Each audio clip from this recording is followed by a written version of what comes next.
students. So we are starting with a new unit today, that is money and banking. बहुत ही interesting और easy unit है. इस unit में हम समझेंगे मनी का क्या रोल है इकोनॉमिक्स में, पैसा कितना इम्पोर्टेंट है किसी इकोनॉमी को चलाने के लिए, और जो बैंक्स हैं फाइनेंशियल इंटरमीडिएटरीज वो कैसे काम करते हैं, आरबीआई कैसे काम करता है, कमर्शियल बैंक कैसे काम करते हैं. So we are starting with the unit money and banking, and this is lecture number 1. The unit will take approximately 7 lectures, and the first 2 lectures will be dedicated on money. So I request you to open page number 50.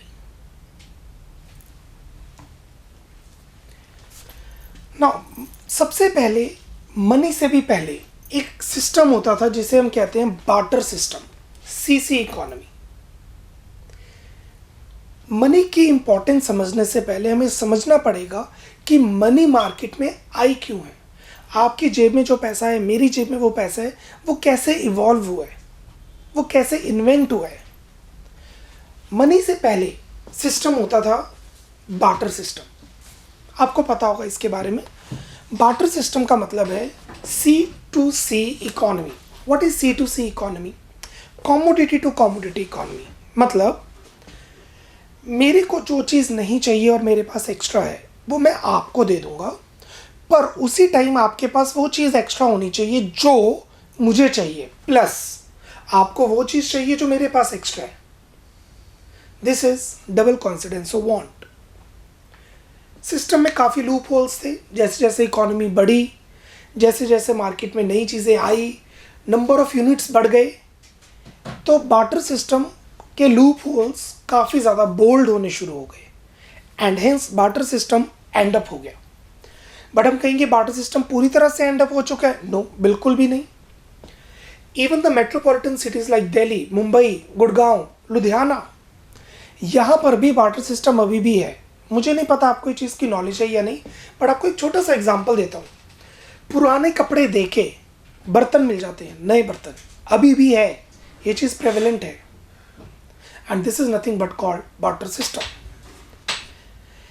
Barter system में पैसा involve नहीं होता क्योंकि पैसा होता ही नहीं. हम यहाँ पर बात कर रहे हैं पैसे के इवॉल्व होने से पहले जो बार्टर सिस्टम था उसके बारे में. पेज नंबर 50 जैसे आपको बोला है,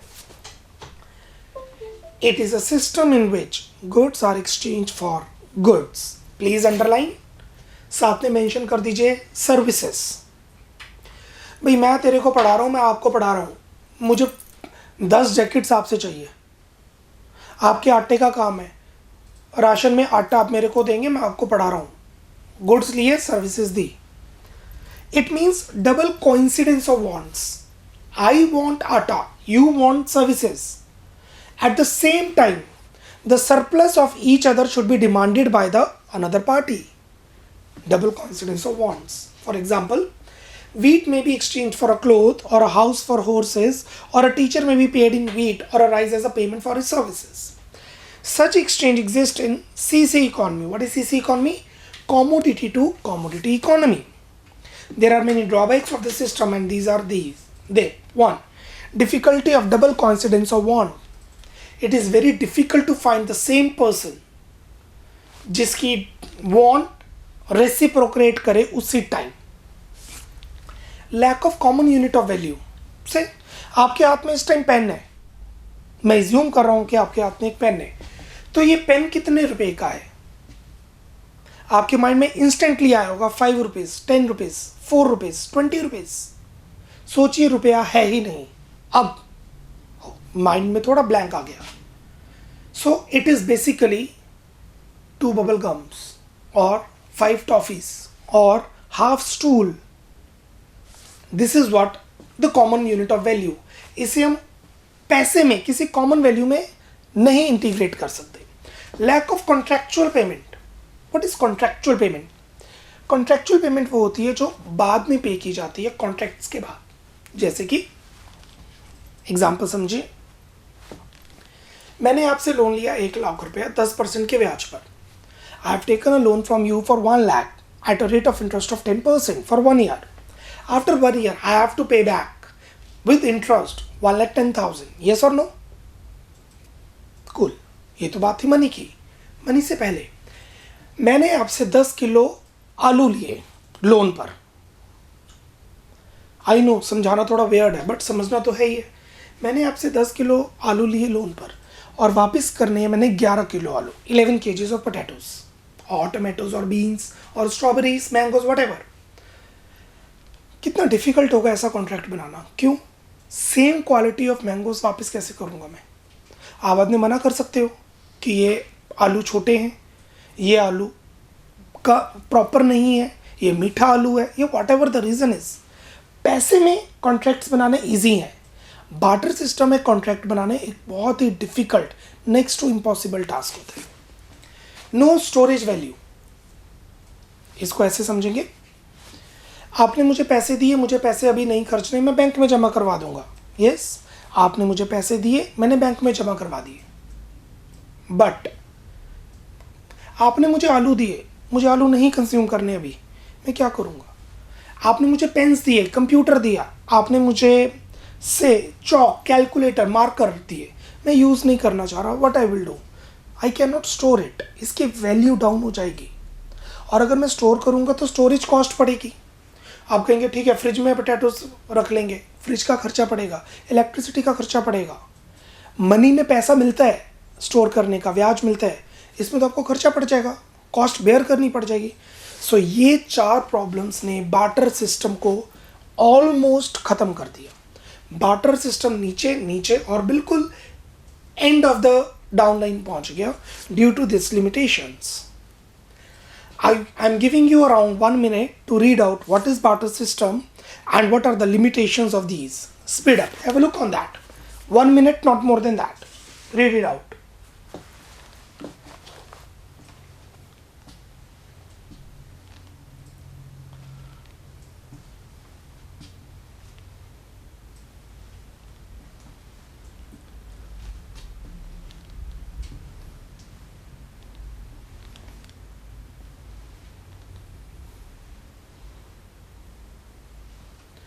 Speed up, बच्चा. Have a look on that. Read it out. 30 more sec.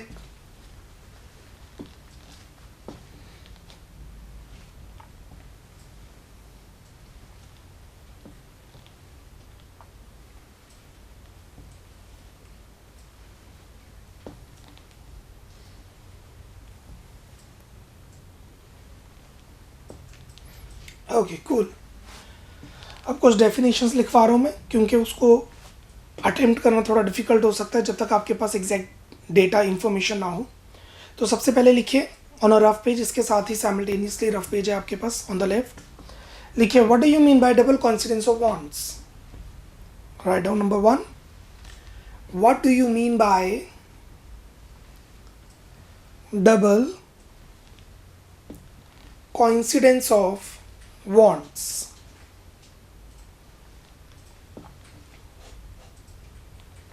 Write down. It refers to a situation. It refers to a situation when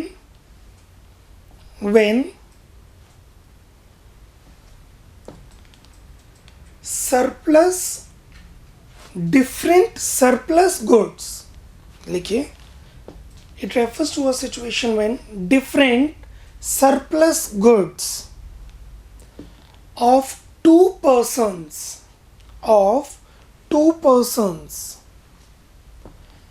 are demanded by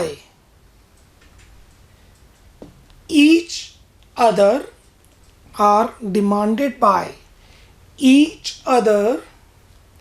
at same point of time. At same point of time. एक ही time पे दो goods surplus आपस में use हो जाए। Number 2, write down, what do you mean by contractual payments. Number 2, what do you mean by contractual payments.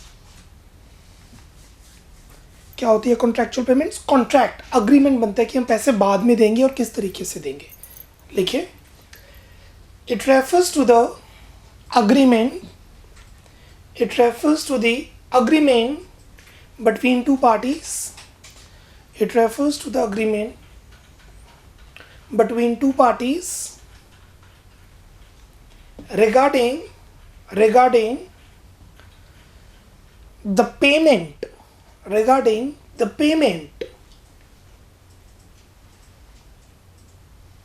in terms of money or goods or services, regarding payment in terms of money, goods or services in future. Full stop. It is also known as deferred payment. It is also known as deferred payment. Full stop. Full stop. Example: hire purchase system or EMI system. Hire purchase system. What is hire purchase system?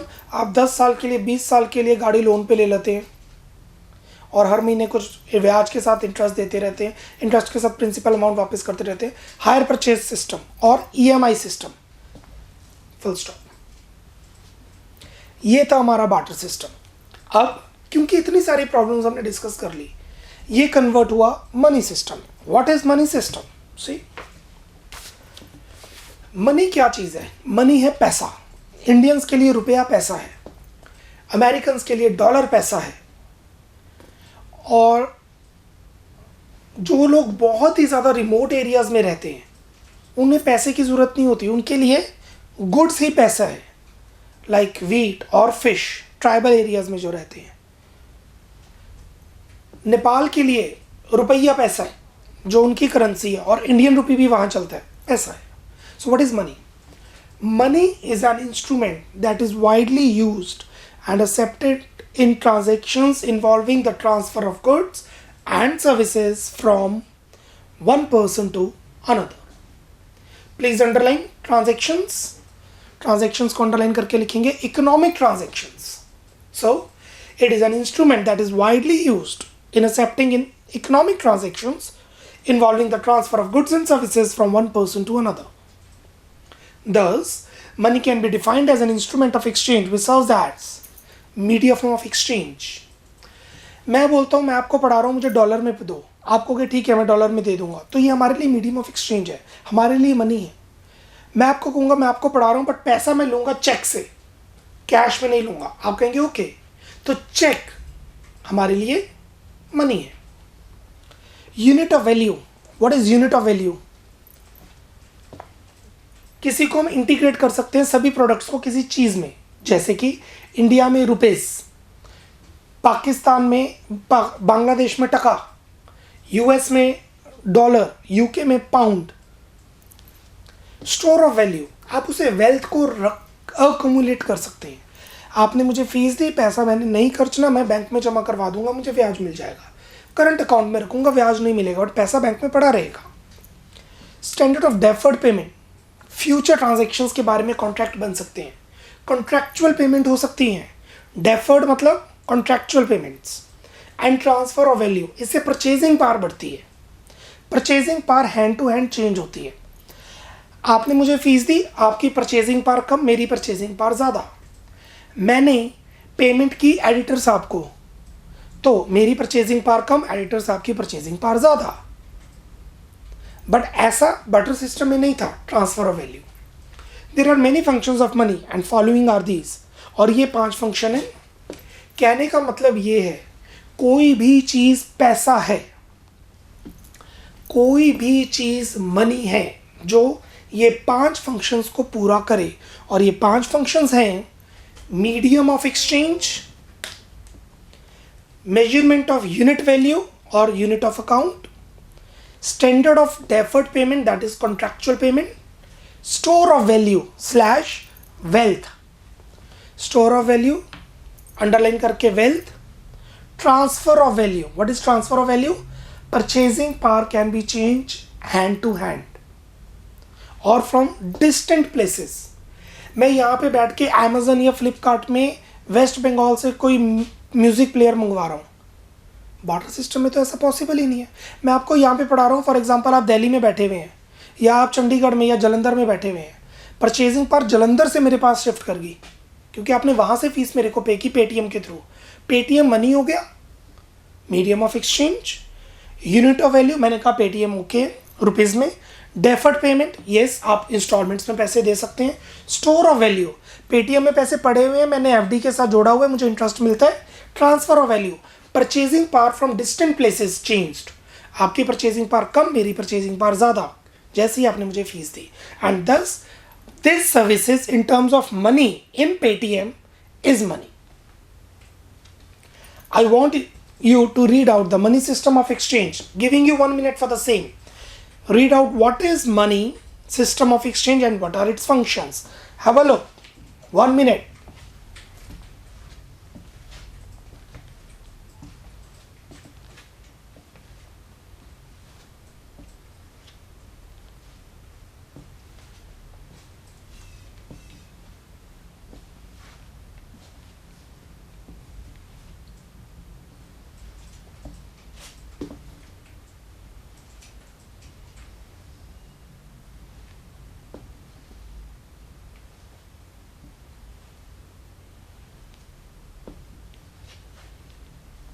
Speed up बच्चा, 30 more sec.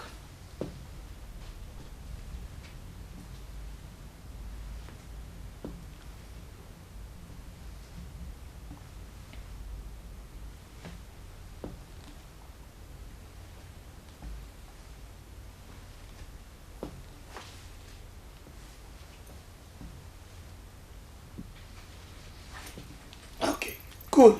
Now, money ने क्या किया है, economy की transactions को एक ही time पे double कर दिया. वेलोसिटी ऑफ मनी कितनी बढ़ गई है, वेलोसिटी ऑफ जीडीपी कितनी बढ़ गई है, स्पीड ऑफ जीडीपी कितनी बढ़ गई है with the introduction of money. How, मैं आपको समझाता हूँ. देखिए, there is one person, there is another.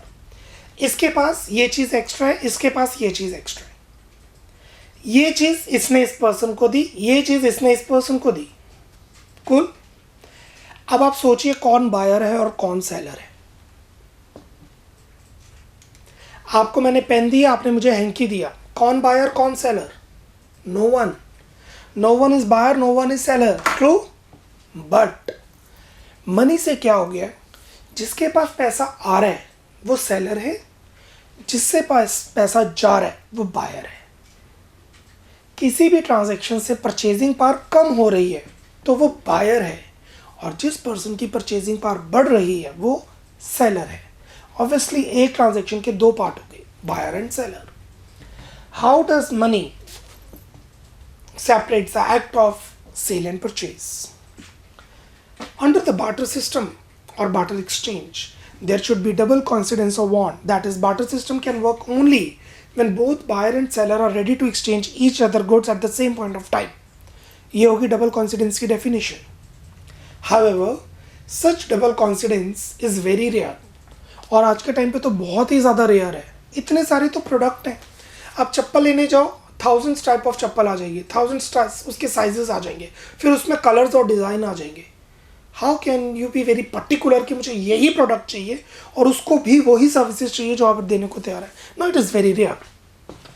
With money as a medium of exchange, it can be used to make payments for all purchases and receive money for all sale of goods and services. But money के साथ ये problem ठीक होगी जिससे पैसा intermediate आ गया.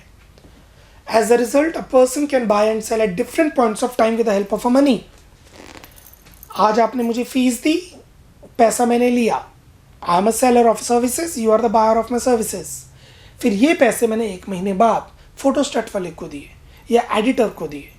That means I am the buyer of the services of the editor and that editor is the seller because he is getting the money and I am the buyer. Hence, money has separated the act of sale and purchase. But barter system में buyer and seller एक ही बंदा होता था, और other buyer seller की term ही नहीं होती थी. Thus, with the introduction of money, seller and buyer are two different parties. Full stop. आगे लिखिए. Thus, no, hence, comma, introduction of money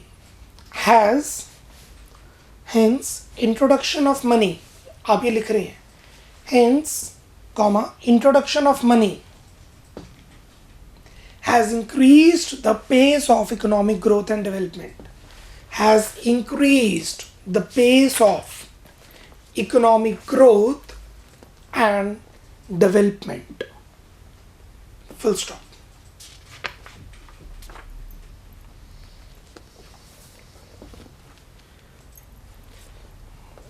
Take 1 minute, read it out. How money has separated the act of sale and purchase. Speed up. Be very quick.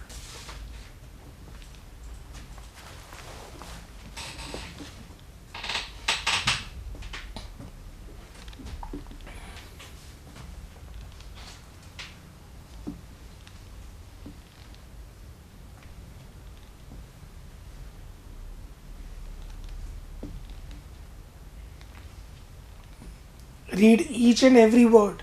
Paper में direct questions नहीं आने हैं. Exam में concepts पूछे जाएंगे, तो you need to read, understand each and every word of the para. Speed up. 20 more sec.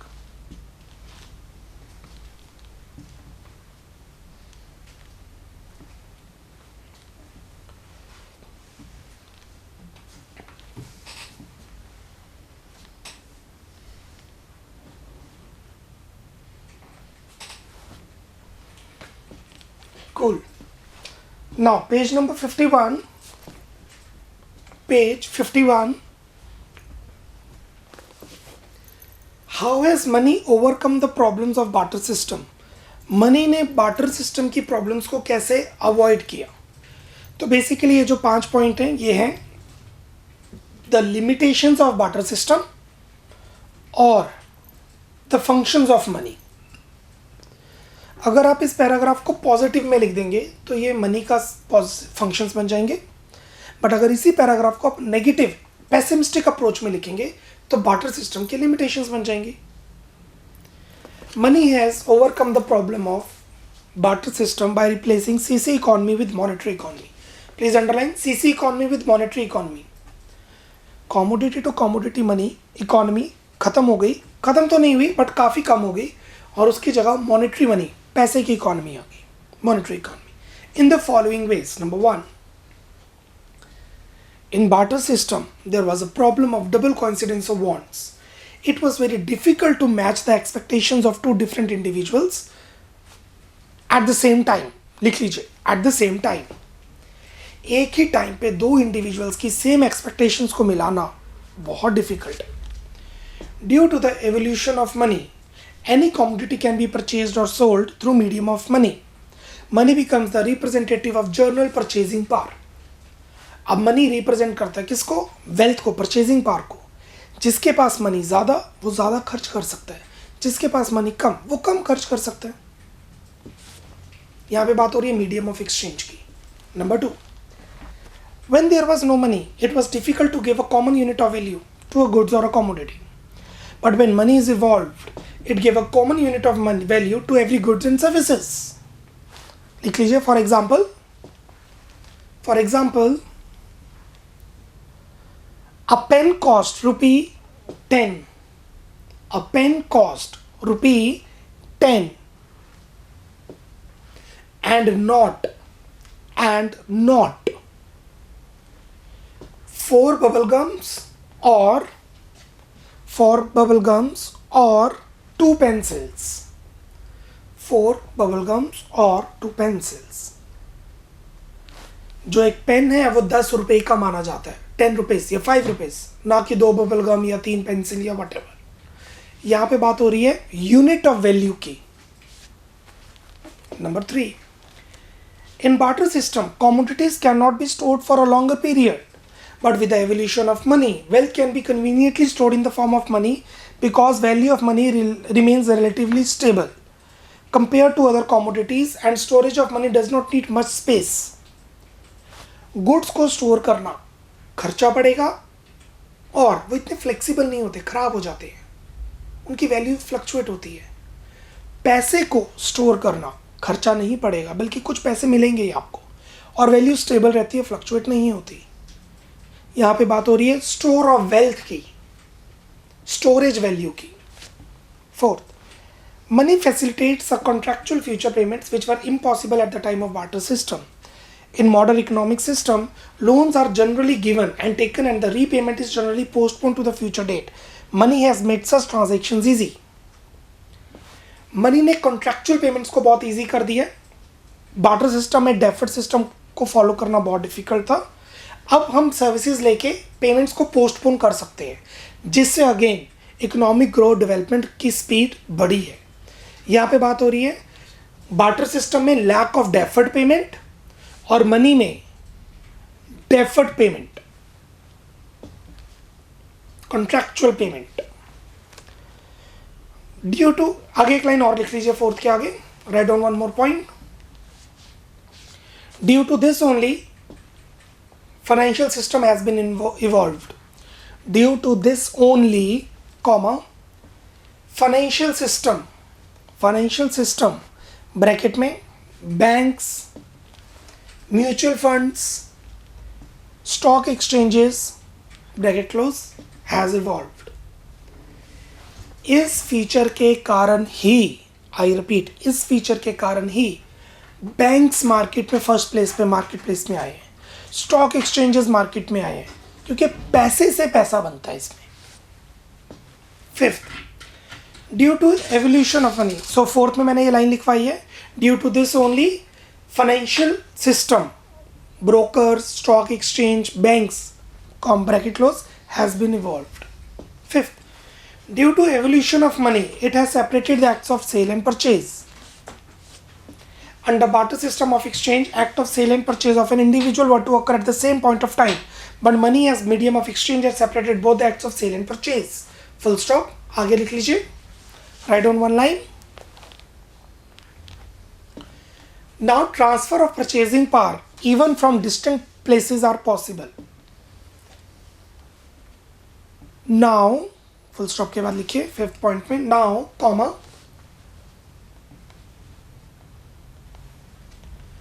transfer of purchasing power, transfer of purchasing power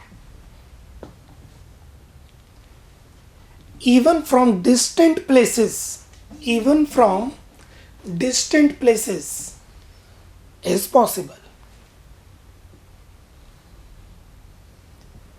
क्या मतलब हुआ इसका कि अगर मैं दिल्ली से कोई प्रोडक्ट मंगवा रहा हूँ, यहाँ बैठे बैठे मंगवा सकता हूँ। ट्रांसफ़र ऑफ वैल्यू की बात हो रही है। बार्टर सिस्टम में ट्रांसफ़र ऑफ वैल्यू बिल्कुल भी पॉसिबल नहीं था। मेरे पास 20 किलो वीट है, कहाँ जाके बेचूंगा? दिल्ली में एक बंदे को चाहिए, अब मैं दिल्ली पहुँचूंगा कैसे वो वीट लेके? बट मनी की वजह से ये पॉसिबल है। मैं यहीं किसी बंदे को भेज दूंगा, ट्रांसपोर्टर को, वो मुझे पैसा दे देगा, ट्रांसपोर्टर आगे उस पर्सन को भेज देगा, उसे उसका पैसा मिल जाएगा। और परचेजिंग पावर चेंज हो जाती है easily, even from distant places. Transfer of value की बात हो रही है यहाँ। Cool. Again, I am giving you 1 to 1.5 minutes. Take your time and read out the complete paragraph. How money overcome the problem of barter system. 1.5 minutes for the same. Have a look on this.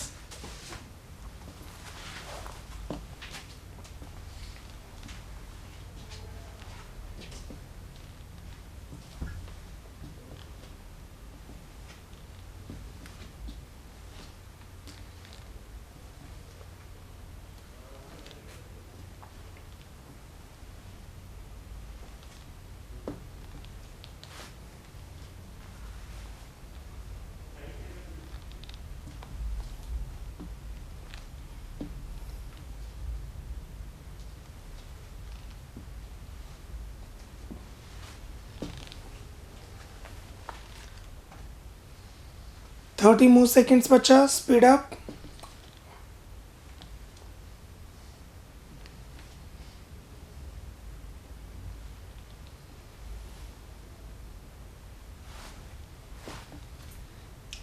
You must be on 4th or 5th point now.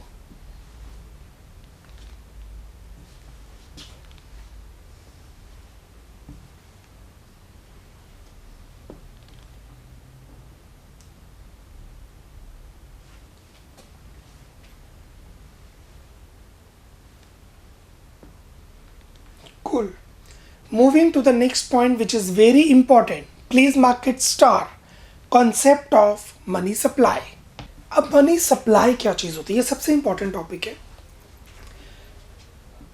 आपने मुझे पैसे दिए, वही पैसे मैंने आगे किसी को दे दिए. एक नोट कितनी सारी ट्रांजैक्शंस को इंकर कर रहे हैं. अगर आप एक साल में बात करें, उसे हम जीडीपी कह देते हैं, नेशनल इनकम कह देते हैं. सो बेसिकली कहने का ये मतलब है, supply of money stands for, I repeat, supply of money stands for the stock of money which is held by the people of country, public of the country. India में इस time कितना पैसा लोगों की जेब में है जो वो खर्च कर सकते हैं, is called money supply. RBI अपने जर्नल में ये डेटा देता रहता है टाइम टू टाइम. और मनी सप्लाई किसी भी country, RBI is reserve bank of India, money supply को कंप्यूट करने के हमारे पास 4 मेथड्स हैं, M1, M2, M3 and M4. M2, M3, M4 हमारे सिलेबस में नहीं है. So we are considering with M1. मैं M1 समझाऊंगा और उसके अलावा क्या नहीं हो रहा वो M2, M3, M4 में जाएगा. मैं एक्सप्लेन करता हूं what is M1. M1 is the first method to compute supply of money in the country. What is that? It refers to total stock of money held by the people of the country. एक country के लोगों के पास कितना पैसा एक point पे है. Supply of money does not include, please underline, very important, does not include. Supply of money में ये पैसा इंक्लूड नहीं होगा. कौन सा? Stock of money held by the government. जो पैसा उस टाइम पे गवर्नमेंट के पास है, सेंट्रल गवर्नमेंट के पास है, स्टेट गवर्नमेंट के पास है, वो पैसा इंक्लूड नहीं होगा. Stock of money held by banking system of the country, वो पैसा जो आरबीआई के पास है, वो पैसा जो कमर्शियल बैंक्स के पास है, वो इंक्लूड नहीं होगा. सो आज इस टाइम इंडिया में कितना पैसा है, एक्सेप्ट माइनस जो पैसा गवर्नमेंट के पास है, central, state, union territory government, minus जो पैसा सेंट्रल एंड कमर्शियल बैंक्स के पास है, इज इक्वल टू पैसा जो हमारे पास है. That is supply of money. The total stock of money in circulation among the people or public at a particular point of time is called money supply. So you can refer to the definition. The total stock of money in circulation among the public at a particular point of time is called money. Money का मतलब है जो पैसे एक point of time पे लोगों के पास है. Money supply is a underlying stock variable. It's not a flow variable. It's a stock variable. What is stock variable? रुका हुआ concept. आरबीआई जब कंप्यूट करेगा और जब वो प्रिंट करेगा तब तक वो चेंज हो चुकी होगी मनी सप्लाई. जब आरबीआई प्रिंट करेगा कि इंडिया में कितना पैसा है और आप पढ़ोगे तब तक फिर चेंज हो चुकी होगी. आप डेली गूगल कर सकते हो, how much is the money supply in India. On monthly basis ये चेंज होता है. RBI publishes figure for the 4 alternative measures of money supply. Underline alternative methods. M1, M2, M3 and M4. M2, M3, M4 हमारे syllabus में नहीं है तो हम focus कर रहे हैं M1 पे. Please underline M1. Now what is M1? समझिए इसे. M1 is equal to C plus DD plus OD. M1 is the first method to compute money supply. अब इसके 3 कंपोनेंट्स हैं. What is the first component? Currency. जो पैसा RBI छापता है या ministry of finance छापती है, इसे कहते हैं फिएट मनी. जो गवर्नमेंट देती है, इंडिया के अंदर जो रुपी है वो सी है, यूएसए में जो डॉलर है वो सी है, यूके में जो पाउंड है वो सी है, और जो यूरोपियन कंट्रीज में यूरो है वो सी है, पेपर करेंसी और metal currency. What is DD? DD is demand deposits. हमारा वो पैसा जो हम किसी भी टाइम यूज कर सकते हैं, कोई भी पैसा जो हम किसी भी टाइम यूज कर सकते हैं। स्टैंड्स फॉर मेरा पैसा पेटीएम में पड़ा हुआ है, मेरा पैसा अमेजन पे बैलेंस में पड़ा हुआ है, मेरा पैसा क्रेडिट पॉइंट्स में पड़ा हुआ है, और सबसे इंपॉर्टेंट मेरा पैसा बैंक्स में करंट अकाउंट में पड़ा हुआ है, क्योंकि वो मैं किसी भी टाइम पे निकाल सकता हूं। इसे कहते हैं fiduciary money, imaginary money. What is fiduciary money? ये वो मनी है जो हम दोनों ने आपस में बोला पैसा है। जैसे कि मैंने कहा मैं पेटीएम में पैसे ले लेता हूँ, आपने पेटीएम के थ्रू पैसे दे दिए, गवर्नमेंट ने थोड़ा साइन किया कि पेटीएम पैसा है, I am okay with that, you are okay with that. Paytm में पैसे पड़े हुए हैं या पेटीएम से मेरे बैंक में पैसे चले गए, डीडी डिमांड डिपॉजिट्स। जब चाहिए होंगे मैं कार्ड के थ्रू निकाल लूंगा या नेट बैंकिंग से खर्चा कर लूंगा। What is OD? Other deposits. जो कंपनीज का, फाइनेंशियल इंस्टीट्यूट्स का पैसा आरबीआई के पास पड़ा हुआ है, बट मैंने कहा था कि वो पैसा जो बैंक्स के पास है वो तो इंक्लूड होता ही नहीं, बट वो पैसा आरबीआई सर्कुलेशन में लेके आ चुकी है। जैसे कि वर्ल्ड बैंक ने या मुथूट फाइनेंस ने या एक्सिस बैंक ने आरबीआई को कुछ पैसा दिया एज अ रिजर्व, कुछ रिजर्व रखने के लिए, और आरबीआई ने वो पैसे सर्कुलेशन में ला दिए, सेंट्रल गवर्नमेंट को लोन दे दिया, सेंट्रल गवर्नमेंट ने खर्चा कर दिया। अगर वो पैसा सेंट्रल बैंक ने नहीं खर्चा किया, आरबीआई ने खर्चा नहीं किया, तो वो ओडी का पार्ट नहीं है, क्योंकि वो तो पैसे सर्कुलेशन में ही नहीं है, वो तो बंद पड़े हुए हैं एक वॉल्ट कैश में थे खाने में। सो किसी कंट्री में कितना पैसा है at a point of time is basically measured by 4 methods, and M1 is our in syllabus, which include C, DD, OD. अब DD दो तरह का होता है, gross demand deposits and net demand deposits. इस पर हम बाद में आते हैं, पहले ये समझते हैं। M1 is equal to C plus DD plus OD. C, currency notes and coins with the public excluding cash in hand for all commercial banks. C मतलब वो पैसा जो लोगों के पास है, वो पैसा नहीं जो बैंक्स के पास है, क्योंकि हर टाइम बैंक्स के पास कुछ ना कुछ तो कैश होता ही है। Demand deposits of all commercial and cooperative banks including interbank deposits, where demand deposits are those deposits which can be withdrawn by the depositor at any time by means of cheque. हम किसी भी time वो पैसे निकाल सकते हैं। अब यहाँ पे लिखे बैंक्स, इसीलिए पेटीएम के साथ अब पेटीएम बैंक आता है, एयरटेल के साथ एटीएल, एयरटेल पेमेंट बैंक आता है, तभी क्योंकि वहां पर हमारे पैसे पड़े होते। No interest is paid on such deposits.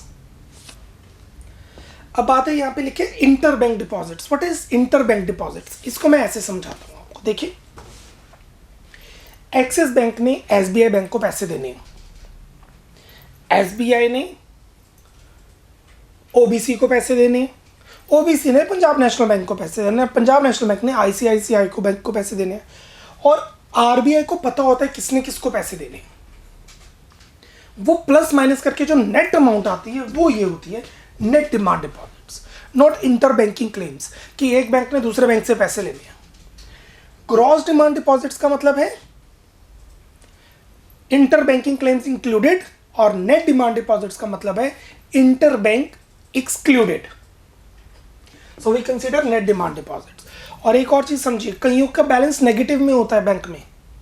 मेरे बैंक में 10,000 रुपये है, आपके बैंक में -2,000 रुपये है। मेरे बैंक में 10,000 रुपये है, आपके बैंक में -2,000 रुपये है।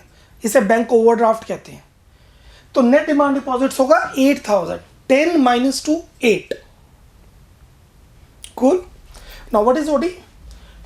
Other deposits with RBI, where other deposits are the deposits held by the RBI of all economic units except the government and banks.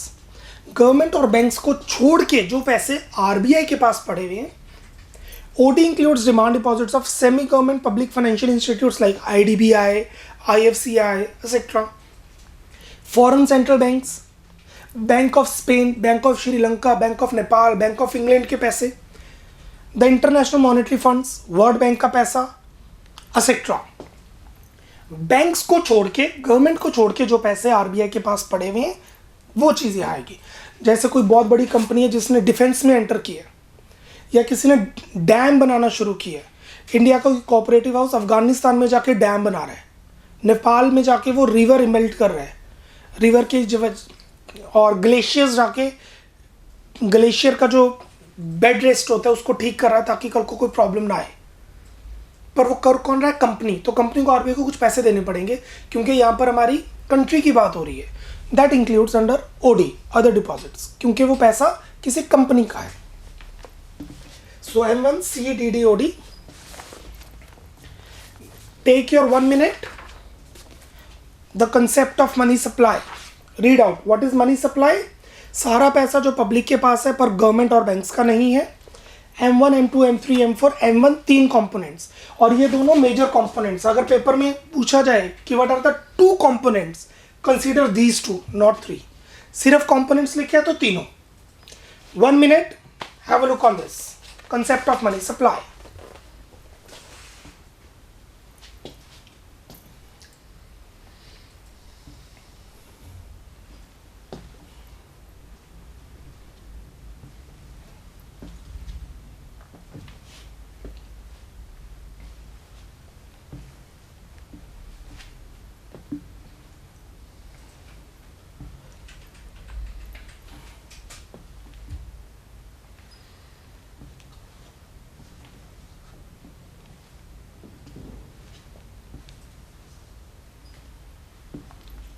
Thirty more seconds बचा, स्पीड अप।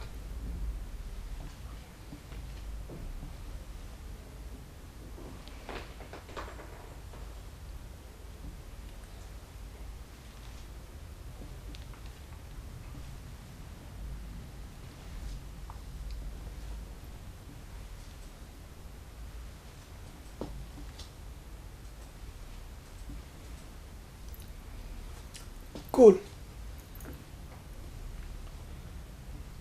ना आप ये सोच रहे होंगे जो पैसा एफडी में पड़ा है वो कहाँ पे आ रहा है? वो नहीं आ रहा, वो फिक्स्ड डिपॉजिट है, वो M2, M3 या M4 में जाता है। जो पैसा पोस्ट ऑफिस में पड़ा हुआ है, जो प्रोविडेंट फंड में पैसा पड़ा हुआ है, जो गोल्ड कॉइन्स में पड़ा हुआ है या फिर गोल्ड पेपर, गोल्ड बॉन्ड्स में पड़ा हुआ है, वो पैसा कहाँ जाएगा? वो M2, M3, M4 में जाता है। वो इन तीनों का पार्ट नहीं है, क्योंकि इसमें तो पैसा है जो गवर्नमेंट ने बोला, अप्रूव किया, जो बैंक्स में है जो हम कभी भी निकाल सकते हैं, करंट अकाउंट्स, और जो आरबीआई का पैसा पड़ा है, के पास पैसा पड़ा है in circulation, except the money of banks and government. This is all about lecture number 1। Tomorrow will be continuing with lecture 2 और देखेंगे एग्जाम में किस टाइप के क्वेश्चंस आते हैं। Bye bye, take care, God bless.